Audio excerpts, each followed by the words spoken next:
दोस्तों, वीडियो देखने से पहले हमारे चैनल को सब्सक्राइब कर लीजिए और अगर हमारी वीडियो अच्छी लगे तो लाइक और शेयर भी करें। तो आइए दोस्तों, हम चलते हैं हमारे टॉपिक की तरफ। मुल्क शाम की फतूहात किश्त 6। हज़रत खालिद बिन वलीद रदियल्लाहु अन्हु की जंगी चालें। रोमियों के दरबार में ऐसी आवाजें सुनाई दे रही थी जिनसे साफ पता चलता था कि कोई हंगामी सूरत हाल पैदा हो गई है। तख्त शाही के सामने रोमी फौज के बड़े बड़े जर्नैल बैठे थे। वो बात कर रहे थे कि खबर मिली है कि मुसलमान फराज तक पहुंच गए हैं। ये मालूम नहीं हो सका कि इनका इरादा क्या है। वो किसी अच्छे इरादे से तो नहीं आए। क्या आपको फौसियों के मुतालिक कोई खबर नहीं मिली? फारसियों के पास मदाइन के सिवा कुछ नहीं रहा, एक जनरल ने कहा। फिर हमें इंतजार नहीं करना चाहिए। पेशतर इसके कि मुसलमान हमारे मुल्क में दाखिल हो जाएं। हमें उन पर हमला कर देना चाहिए। दूसरा जनरल पहले वाले को टोक कर बोला, क्या तुमसे बढ़कर कोई अहमक हमारी फौज में होगा? क्या तुमने सुना नहीं कि फारस की फौज को और उनके साथी हजारों ईसाइयों को इन मुसलमानों ने न सिर्फ ये कि हर जगह शिकस्त दी है, बल्कि इनके नामी गिरामी जर्नैलों को और हजारों सिपाहियों को मार डाला है। जब खालिद बिन वलीद रदियल्लाहु अन्हु के जासूसों ने इन्हें इत्तलाएं देनी शुरू की तो खालिद बिन वलीद रदियल्लाहु अन्हु के चेहरे पर ऐसी संजीदगी तारी हो गई जो शायद पहले कम ही कभी तारी हुई थी। इन्हें पता चला कि वो दो फौजों के दरमियान आ गए हैं। एक तरफ रोमी, दूसरी तरफ फारसी और इनके साथ ईसाई कबीलों के भी लोग थे। खालिद बिन वलीद रदियल्लाहु अन्हु के साथ नफरी पहले से कम हो गई थी, क्योंकि जो इलाके उन्होंने फतह किए थे वहां अपनी कुछ नफरी का छोड़ना लाजमी था। बगावत का भी खतरा था और आतिश परस्त फारसियों के जवाबी हमले का भी। खालिद बिन वलीद रदियल्लाहु अन्हु फराज में रमजान 12 हिजरी के आखिरी दिसंबर 633 ईस्वी के पहले हफ्ते में पहुंचे थे। मुजाहिदीन रोजे से थे। मुसलमानों की फौज दरियाए फरात के एक किनारे पर खेमा जन थी, दूसरे किनारे पर बिल्कुल सामने रोमी, ईरानी और ईसाई पड़ाव डाले हुए थे।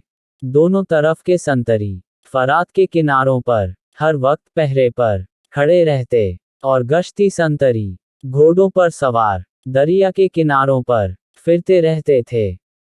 खुद खालिद बिन वलीद रदियल्लाहु अन्हु दरिया के किनारे दूर तक चले जाते और दुश्मन को देखते थे। एक शाम रोमियों और ईरानियों की खेमागाह में हड़बंग मच गई और वो लड़ाई के लिए तैयार हो गए। वजह ये हुई कि मुसलमानों के कैंप से एक शोर उठा था और दफ और नक्कारे बजने लगे थे। तमाम फौज उछल कूद कर रही थी। दुश्मन इसे हमले से पहले का शोर समझा। उसके सालार वगैरह फरात के किनारे पर आकर देखने लगे। इनके घोड़े जीनों के बगैर बंधे हुए हैं। दुश्मन के किसी आदमी ने चिल्लाकर कहा, वो तैयारी की हालत में नहीं। किसी और ने कहा, वो देखो। एक और ने कहा, आसमान की तरफ देखो। मुसलमानों ने ईद का चांद देख लिया है। आज रात और कल सारा दिन ये लोग खुशियां मनाएंगे। अगले रोज मुसलमानों ने हंगामा खेज तरीके से ईद उल फित्र की खुशियां मनाई। इस खुशी में फतूहात की मुसर्रतें भी शामिल थीं। मुसलमान जब ईद की नमाज के लिए खड़े हुए तो दरिया के किनारे और कैंप के इर्द गिर्द संतरियों में इजाफा कर दिया गया ताकि दुश्मन नमाज की हालत में हमला न कर सके। मुजाहिदीन इस्लाम और खालिद बिन वलीद रदियल्लाहु अन्हु ने नमाज के बाद मुजाहिदीन से मुख्तसर सा खिताब किया। नमाज के बाद ऐसे अंदाज से इस तकरीब सईद की खुशियां मनाओ के दुश्मन ये यकीन कर ले के मुसलमानों को किसी किस्म का अंदेशा नहीं और इन्हें अपनी फतह का पूरा यकीन है। दरिया के किनारे जाकर खुशियां मनाओ। तुमने जिस तरह दुश्मन पर अपनी तलवार की धाक बिठाई है, इसी तरह उस पर अपनी खुशियों की दहशत भी बिठा दो। लेकिन मेरे रफ़ी को इस हकीकत को न भूलना कि तुम अल्लाह की तरफ से आई हुई एक कठिन आजमाइश में पूरे खरे उतरे हो। मगर अब तुम्हारे सामने सबसे ज्यादा कठिन और खतरनाक आजमाइश आ गई है। तुम्हारा सामना इस वक्त की दो ताकतवर फौजों से है, जिन्हें ईसाइयों की मदद भी हासिल है। मैं जानता हूँ तुम जिस्मानी तौर पर लड़ने के काबिल नहीं रहे, लेकिन अल्लाह ने तुम्हें रूह की जो कुव्वतें बख्शी है, इन्हें कमजोर न होने देना, क्योंकि तुम इन्हीं कुव्वतों के बल पर दुश्मन पर गालिब आते चले जा रहे हो। मैं बता नहीं सकता कल क्या होगा। हर खतरे के लिए तैयार रहो, अल्लाह तुम्हारे साथ है। खालिद बिन वलीद रदियल्लाहु अन्हु के खामोश होते ही मुजाहिदीन के नारों ने अर्ज व समा को हिला डाला। फिर सब दौड़ते कूदते दरिया के किनारे जा पहुंचे। उन्होंने दरिया के किनारे घोड़े भी दौड़ाए और हर तरह से ईद की खुशी मनाई। खालिद बिन वलीद रदियल्लाहु अन्हु के सालारों को तवक्को थी कि खालिद बिन वलीद रदियल्लाहु अन्हु यहाँ भी शब खून की सोच रहे होंगे। खालिद बिन वलीद रदियल्लाहु अन्हु ने इतने दिन गुजर जाने के बाद भी सालारों को नहीं बताया था कि वो क्या करना चाहते हैं। 1 महीना गुजर चुका था, फौज आमने सामने बैठी थी। आखिर खालिद बिन वलीद रदियल्लाहु अन्हु ने अपने सालारों को मशवरे और अहकाम के लिए बुलाया। मेरे रफ़ी को खालिद बिन वलीद रदियल्लाहु अन्हु ने कहा, शायद तुम ये सोच रहे होगे कि यहाँ भी शब खून मारा जाएगा, लेकिन तुम देख रहे हो कि यहाँ सूरत हाल शब खून वाली नहीं। दुश्मन की तादाद बहुत ज्यादा है। हम हमेशा कम तादाद में लड़े हैं, लेकिन यहाँ हमारे दरमियान दरिया कायम है। दुश्मन इस दरिया से फायदा उठा सकता है।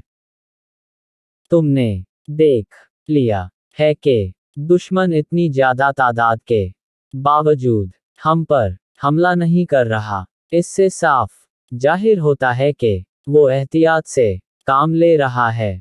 हमारे लिए बेहतर ये है कि उसकी एहतियात को हम और तूल दें और हमले में पहल न करें। मैं चाहता हूं कि हमले में वो पहल करे। अगर तुम कोई मशवरा देना चाहो तो मैं उस पर गौर और अमल करूंगा। तकरीबन तमाम सालारों ने इत्तेफाकी तौर पर कहा कि हम पहल न करें और कोई ऐसी सूरत पैदा करें कि दुश्मन दरिया उबूर कर आए। कुछ देर सालारों ने बहस और मुबाहिसा किया और एक तजवीज़ पर मुत्तफिक हो गए और उसी रोज़ उस पर अमल शुरू कर दिया गया। इस तजवीज़ के मुताबिक रोज कोई एक दस्ता तैयार होकर दरिया के साथ किसी तरफ चल पड़ता। दुश्मन ये समझता कि मुसलमान कोई नकल व हरकत कर रहे हैं, चुनांचे उसे भी इसके मुताबिक कोई नकल व हरकत या पेशबंदी करनी पड़ती। ये सिलसिला 15-16 दिन चलता रहा। रोमी मुसलमानों की इन हरकत से तंग आ गए। वो पहले मुसलमानों के खिलाफ किसी मैदान में नहीं लड़े थे। उनके सालारों के जहनों पर ये बात सवार हो गई थी कि जिस छोटी सी फौज ने फारसियों जैसी ताकतवर फौज को हिलने के काबिल नहीं छोड़ा, वो फौज कोई खास दांव चलती है जिसे इनके सिवा कोई और नहीं समझ सकता। हजरत खालिद बिन वलीद रदियल्लाहु अन्हु दुश्मन पर नफसियाती वार करने की महारत रखते थे। इस सूरत हाल में भी उन्होंने रोमियों को ताज्जुब में मुब्तला करके उनके दिमाग पर ऐसा नफसियाती असर डाला कि वो न कुछ समझने और न कोई फैसला करने के काबिल रहे। 21 जनवरी 634 ईस्वी 5 जुल्कायदा 12 हिजरी के रोज दुश्मन इस कद्र तंग आ गया कि उसके एक सालार ने दरिया के किनारे खड़े होकर बड़ी बुलंद आवाज से मुसलमानों से कहा, क्या तुम दरिया पार करके इधर आओगे या हम दरिया पार करके उधर आ जाएं? लड़ना है तो सामने आओ, हम तादाद में बहुत थोड़े हैं। खालिद बिन वलीद रदियल्लाहु अन्हु ने ऐलान करवाया, हमसे डरते क्यों हो?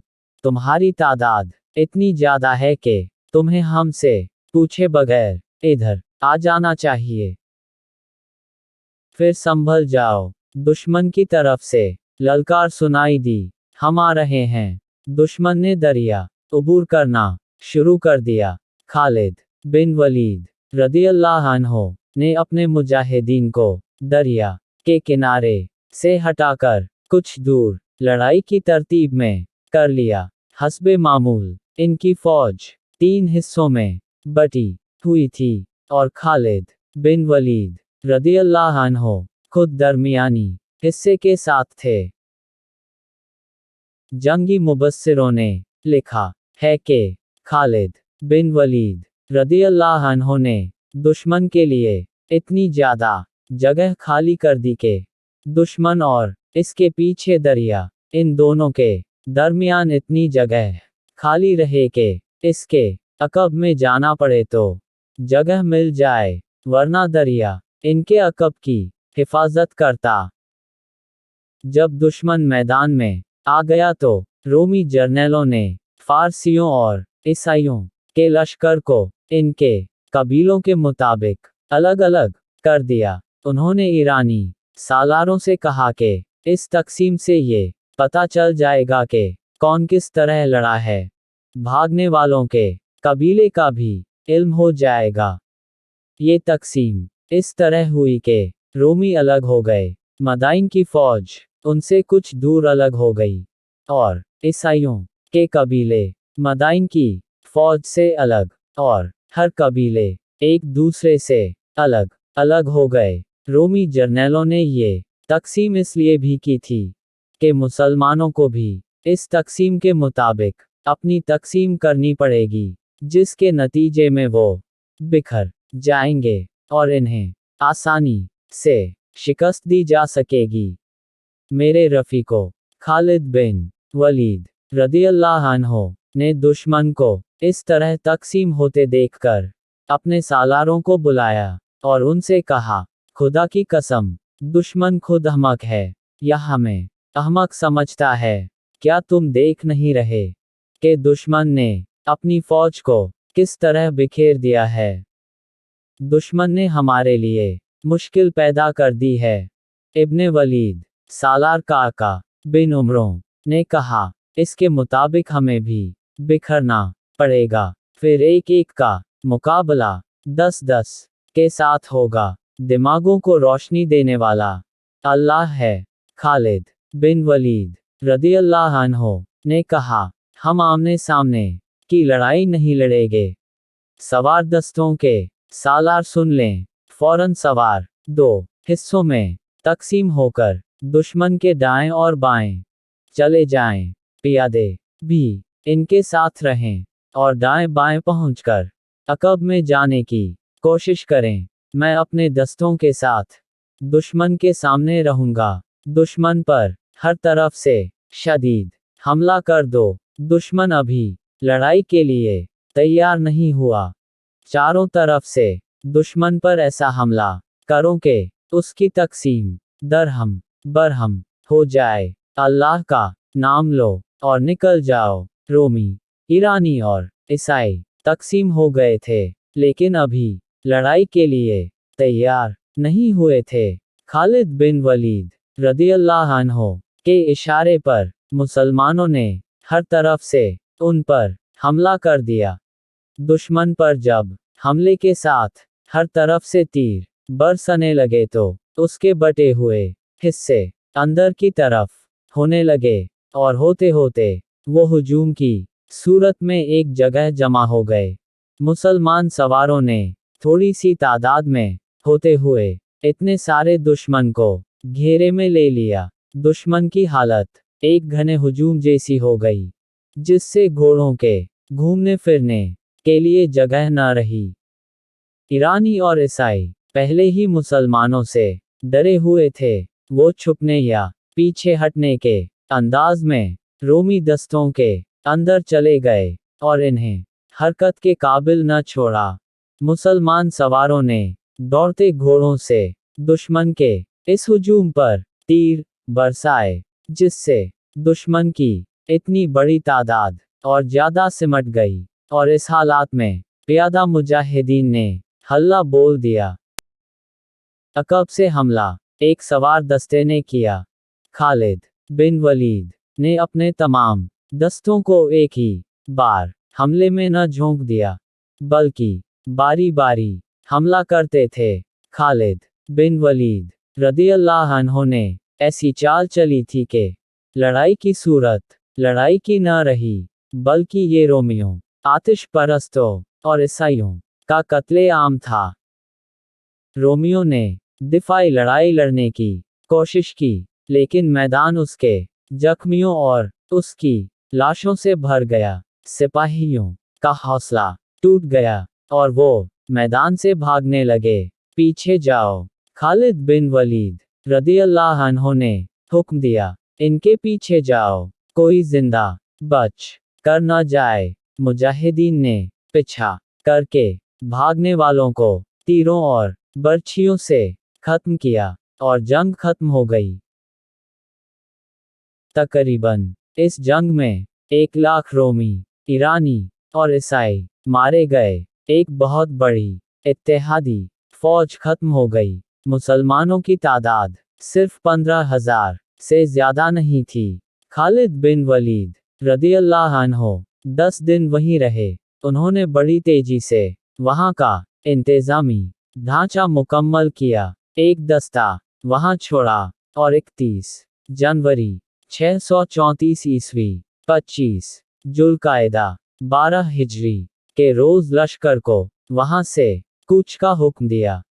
दोस्तों, यहाँ छठी किश्त का इख्तिताम हुआ। बाकी की जानकारी अगले वीडियो में। तब तक के लिए अल्लाह हाफिज। दुआ में याद रखना और हमारा चैनल सब्सक्राइब करना मत भूलना।